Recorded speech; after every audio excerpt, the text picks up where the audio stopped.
کہ جو خود ان کے جو ایسٹ انڈیا کمپنی کے بعد جب انڈیا اور پاکستان بنے اور انفنشڈ ایجنڈا پارٹیشن کا جو کشمیر کا جان بوجھ کے چھوڑ دیا گیا تاکہ تڑپایا جائے وہاں کے مسلمانوں کو اور اس خطے میں کبھی امن آئے، تو آج وہی مودی، وہی RSS جس نے خود گاندھی کا قتل کیا تھا، جو انوالو تھے اس کے اندر، وہ اس وقت پورے ہندوستان کی جو ہے کور کھود رہا ہے اور پورے خطے کے اندر تباہی لا رہا ہے، بلکہ پوری دنیا میں۔ ابھی کل کی خبر ہے کہ بنگلہ دیش کے اندر 9 سے زائد پائلٹس جو ہیں جو سپائی کر رہے تھے انڈیا کے لیے، ان کے را کے لیے، ان کو جو ہے سزائے موت ہونے والی ہے۔ اس طرح قطر کے اندر آپ دیکھ لیں، UAE کے اندر ان کے سپائز پکڑے جاتے ہیں، آسٹریلیا کے اندر، کینیڈا کے اندر ان کا ٹیرر نیٹ ورک امریکہ میں پھیلتا جا رہا ہے، یورپ کے اندر، UK کے اندر۔ پاکستان تو کب سے جو ہے دنیا کو یہ بتا رہا ہے کہ ہندوستان کیا کر رہا ہے مقبوضہ کشمیر میں۔ تو اس وقت دنیا کو ریئلائز کرنا پڑے گا اس 5 اگست پہ، کیونکہ اس وقت ہمارے فیلڈ مارشل نے بھی، ہماری آرم فورسز نے، ہماری اسٹیٹ نے، ہماری پورے ملک نے، ہمارے میڈیا نے جس طرح کشمیر پہ جو یہ جنگ لڑی اور جس طرح اس کے اندر مارکہ حق کو فتح ملی، اسی اسپرٹ کے ساتھ ہم لوگوں کو جو سیز فائر ہوا اور انٹرنیشنل اسٹیبلشمنٹ، انٹرنیشنل ورلڈ مجبور ہوئے کہ انہوں نے کہا کہ جو اصل مسئلہ ہے، جو اصل مدعا ہے وہ کشمیر کا ہے۔ تو یہاں پہ آنے کا مقصد ہی یہ ہے کہ دنیا کو پیغام دیا جائے کہ جو اسپرٹ ہے قائد اعظم محمد علی جناح کی، جو سول ہے ان کی اسٹرگل کا، اور جو شہرک جو اس وقت کٹی ہوئی ہے، میں پاکستانی عوام سے، کشمیریوں سے، جتنے بھی دنیا بھر میں ہمارے اوورسیز ہیں، ڈائسپورا ہیں، اور دنیا بھر میں وہ لوگ جو آزادی کی بات کرتے ہیں، اور میں یہ بھی ساتھ ساتھ کہنا چاہتی ہوں کہ مودی کو بہت شوق ہے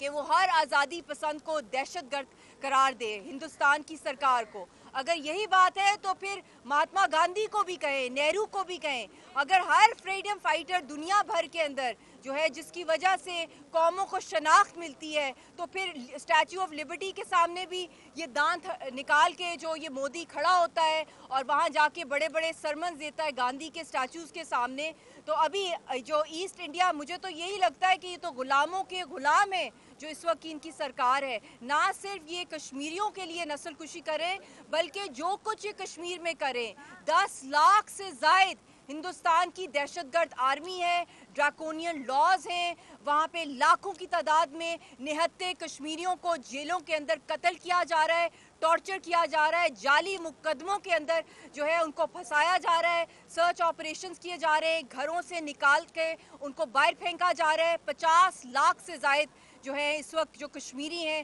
انڈینز ہیں، ان کو وہاں کے ڈومسائلز ایشو کیے جا رہے ہیں ایک ڈسپیوٹڈ ٹیریٹری کے۔ آزاد کشمیر کا جو ڈیموگرافکس ہے اس کو پروٹیکٹ کیا ہوا ہے، یہاں کوئی پاکستانی جو ہے اس کے پاس ووٹر رائٹ نہیں ہے، نہ ڈومسائل نہ اسٹیٹ سبجیکٹ ہے، یہ انڈر یونائٹڈ نیشنز فال کرتا ہے۔ تو جب تک کشمیریوں کو ان کا حق خود ارادیت نہیں ملے گا، کشمیریوں کو ان کا right to self determination United Nations کی قراردادوں کے مطابق نہیں ملے گا، یہ مسئلہ کبھی حل نہیں ہوگا۔ میں گلوبل پاور سے بھی آج کے دن اپیل کرتی ہوں کہ ہم تھینکفل ہیں پریزیڈنٹ ٹرمپ کے کہ انہوں نے سیز فائر کا ایک بہت وائٹل رول پلے کیا، اور اس کے اندر انسٹرومنٹل رول ہمارے فیلڈ مارشل صاحب کا بھی تھا، اور انہوں نے جو رول پلے کیا ایران اسرائیل سیز فائر کے اندر، مگر یہ سیز فائرز تب تک انٹیکٹ رہیں گے، تب تک ان کا میننگ رہے گا اگر جو اصل مسئلے ہیں وہ کشمیر اور فلسطین کا مسئلہ ہے۔ میرے بھائیوں، بہنوں، بزرگوں، میری ماؤں، بہنیں، آپ سب کو میں یہ کہہ رہی ہوں کہ یہ پاز بٹن جو اس وقت چل رہا ہے، کسی بھی وقت کسی بھی قسم کی ہندوستان دہشت گردی کر سکتا ہے۔ جعفر ایکسپریس سے لے کر ہر جگہ پہ جہاں کہیں پاکستان میں آزاد کشمیر میں دہشت گردی ہو رہی ہے، اس کے پیچھے ہندوستان کے ہاتھ ہیں، چاہے وہ BLA کی صورت میں ہو، چاہے وہ ٹارگٹ کلنگ کی صورت میں ہو۔ تو ہم لوگوں کو اس وقت ساری ایز ون قوم یونائٹڈ ہو کے، چاہے جو بھی ہمارے پولیٹیکل انٹرنل ویوز ہیں، میں سب کو رسپیکٹ کرتی ہوں، مگر آج کے دن ہم سب کو ایک قوم ہو کے، جس طرح آپ سب کھڑے ہیں پورے ملک کے اندر، پوری دنیا میں آپ لوگ کھڑے ہوئے، ایک آواز ہو کے دنیا کو یہ پیغام دیں